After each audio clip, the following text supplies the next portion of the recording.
जो जैसा करता है वैसा उसको भोगना पड़ता है। ऊपर वाले के यहाँ देर है अंधेर नहीं है। बात 2004 की है, जनवरी की है, आज से 20 साल पहले की है।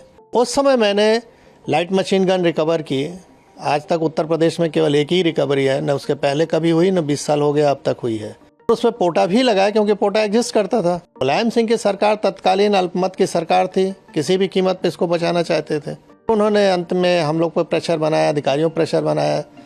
जब कोई नहीं सुना तो आईजी जोन जो थे उनका ट्रांसफ़र, डीआईजी रेंज का ट्रांसफ़र, एसएसपी एसटीएफ हमारे थे उनका ट्रांसफ़र।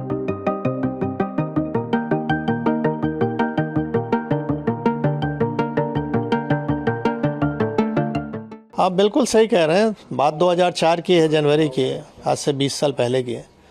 और मुख्तार अंसारी का जो भय का साम्राज्य था वो चरम पे था। और सरकार द्वारा जब समर्थन ऐसे माफियाओं को हो जाए तो आप समझ सकते हैं। मैंने अभी आपसे कहा कि वो खुली जीप में मऊ दंगों में घूमता था, जहाँ कर्फ्यू लगा है। किसी की हिम्मत नहीं हुई उसके प्रति कुछ बोल दे, कार्रवाई की तो छोड़ दीजिए। और उस समय मैंने लाइट मशीन गन रिकवर की। आज तक उत्तर प्रदेश में केवल एक ही रिकवरी है, न उसके पहले कभी हुई, न 20 साल हो गया अब तक हुई है। और उसमें पोटा भी लगाया क्योंकि पोटा एग्जिस्ट करता था। तो मैंने स्टैंड लिया उसके प्रति कि नहीं, ये गलत है और इसको जेल जाना होगा। लेकिन मुलायम सिंह की सरकार तत्कालीन अल्पमत की सरकार थी, किसी भी कीमत पे इसको बचाना चाहते थे। और उन्होंने अंत में हम लोग पर प्रेशर बनाया, अधिकारियों पर प्रेशर बनाया। जब कोई नहीं सुना तो आईजी जोन जो थे उनका ट्रांसफ़र, डीआईजी रेंज का ट्रांसफ़र, एसएसपी एसटीएफ हमारे थे उनका ट्रांसफ़र। और अंत में ऐसा माहौल बनाया गया कि मुझे भी रिज़ाइन करना पड़ा 15 दिन बाद ही। लेकिन मैंने रेजिग्नेशन में लिखा और जनता के सामने इस चीज़ को रखा आप लोग के माध्यम से कि देखिए, जनता पॉलिटिकल सिस्टम में आप ही ने चुना है इस सरकार को। और किस तरह की ये सरकारें चल रही हैं कि जो माफियाओं के निर्देश पे काम कर रही हैं। हम लोग चुन के आते हैं, सेलेक्ट होते हैं, नहीं जब तो बोला जाता है कि आप पब्लिक सर्वेंट हैं। आम बोलचाल की भाषा में हम कहते हैं गवर्नमेंट सर्वेंट है। और हो गए हम पार्टी के एजेंट अगर काम करें जिस तरह से वो कह रहे हैं तो ये गिरावट की स्थिति बहुत ही खतरनाक थी। धीरे धीरे इस पर लगाम लगा है। न्यायालय में अब निर्णय आने लगे हैं जो कभी नहीं आते थे, दशकों तक, 2-2 दशक तक नहीं आए, अब आ रहे हैं 3-3 दशक के बाद। तो स्थिति बदली है, नो डाउट। और उसका नतीजा आप लोग देख रहे हैं कि अपराध में कुछ भी हो रहा है।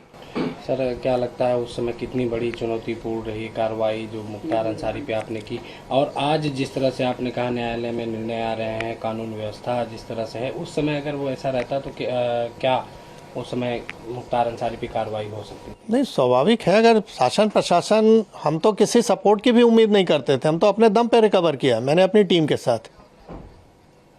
तो हमको सपोर्ट की ज़रूरत नहीं है, हमको तो हम ड्यूटी है मेरी, हम कोई मेहरबानी नहीं कर रहे थे किसी पे।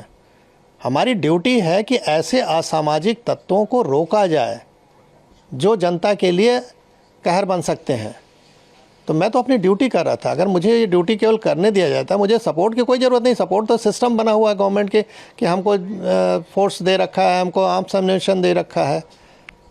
तो हम तो अपना ड्यूटी अगर खाली निभा दें ईमानदारी से तो जनता को अपने आप राहत मिल जाए। कहावत है कि पुलिस अगर चाह ले तो पत्ता नहीं खड़क सकता, ये हकीकत है। मैंने एज ए डिप्टी एसपी, बहुत छोटा पद था, बड़ा पद नहीं था, लेकिन जहाँ भी रहता था 3 से 4 थाना क्षेत्र जो भी मेरे अंडर में रहे, उसमें किसी की हिम्मत नहीं है, मजाल नहीं थी कि कोई माफिया आके इंटरफेयर कर ले और कुछ वारदात कर ले। क्योंकि उसको मालूम था कि इस अधिकारी के मत्थे चढ़ गए तो हमारी जान जानी है, हम बचेंगे नहीं।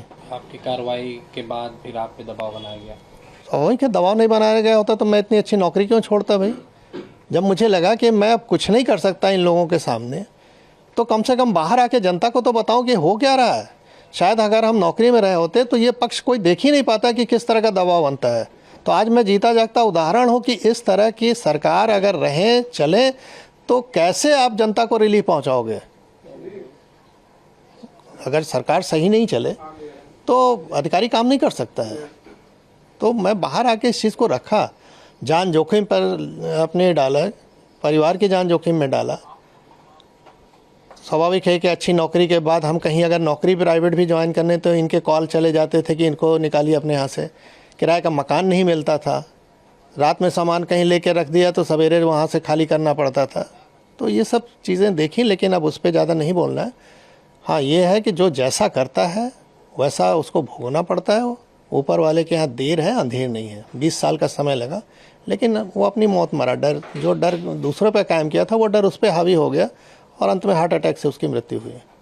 सर कहा जा रहा है कि मुख्तार अंसारी की मौत पर पूर्वी उत्तर प्रदेश में बवाल हो सकता है, माहौल ख़राब हो सकता है। मैं एज ए जो पुलिस का अनुभव मेरे पास है, शासन प्रशासन का, मैं दावे के साथ कह सकता हूँ कि कहीं कुछ नहीं होगा। इसलिए नहीं होगा कि लोगों को मालूम है कि अगर हमने कानून हाथ में लिया तो सरकार सख्त है, हम पे कार्रवाई हो जाएगी। और कोई नहीं है ये सब करना चाहता है। वो तभी करते हैं जब शासन प्रशासन का सह होता है। अगर सह न रहे ना तो हिम्मत नहीं है कि एक पत्ता भी खड़क गया। तो मैं अपने अनुभव से कह सकता हूँ कहीं कुछ नहीं होने वाला।